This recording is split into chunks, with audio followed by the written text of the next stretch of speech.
Maldestro stasera che 9, prego, 9 marzo sta qua al Teatro Bolivar a fare una serata dopo quanto tempo da quanto tempo non suoni a Napoli e fai un tuo concerto?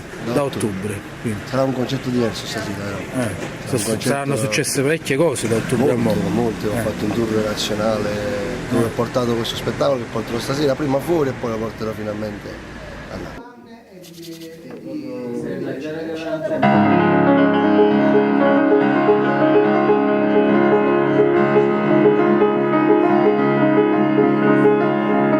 Cioè è quasi un anno che è uscito il tuo disco. Aprile fa un anno, sì. Aprile fa un anno. Fa un anno, disco di ristampa, insomma, belle cose, tour in italiano. Quindi insomma se volessi fare Un riepilogo. un riepilogo, un punto della situazione dopo un anno. Dopo un anno, Come ti senti? Considerando che faccio questo da 2 anni, mai mi sarei aspettato che in 2 anni avrei insomma, già ottenuto dei risultati importanti. Di fare il teatro Bibina a Sant'Agata a Bologna, insomma, e fare soldato. La fortuna che aiuta soltanto quello della gente. Come sto fatto? Raccontamelo tu, stai facendo il secondo disco. Sì. Quante canzoni hai mandato alla produzione? 37 adesso, che ho scartato io, insomma, che ho scelto io, che ho scelto io. Su un centinaio che ce ne arriva. Ma da questi 37 ne devo scegliere almeno 10. Cioè da un centinaio che ce ne avevi, tu sono 2 anni che insomma sei in giro, ti esibisci. 2 anni non dormo però. Perché no come scrivo. Purtroppo questo faccio, non facevo manco questo, il mio lavoro è questo, scrivere, più che altro lavoro, è il mio modo per debellare i dolori.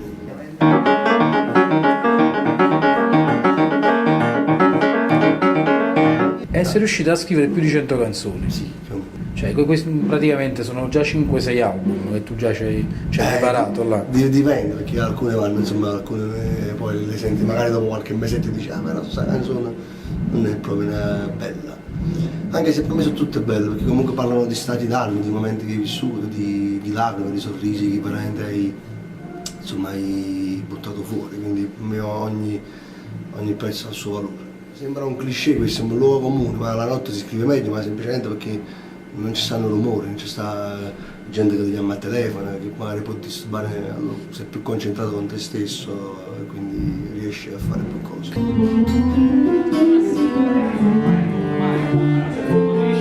Qual è il tuo metodo? Cioè tu durante la giornata può capitare che ti viene in mente un motivetto, una frase, te la registri, che ne so, sul telefono? Sì, me la registro, me la scrivo, me la annoto, magari sto al ristorante e magari la scrivo in un fazzoletto, insomma può capitare in tanti modi. Ho scritto le cose più belle forse in metropolitana, guardando gli occhi degli altri, rubando le storie degli altri.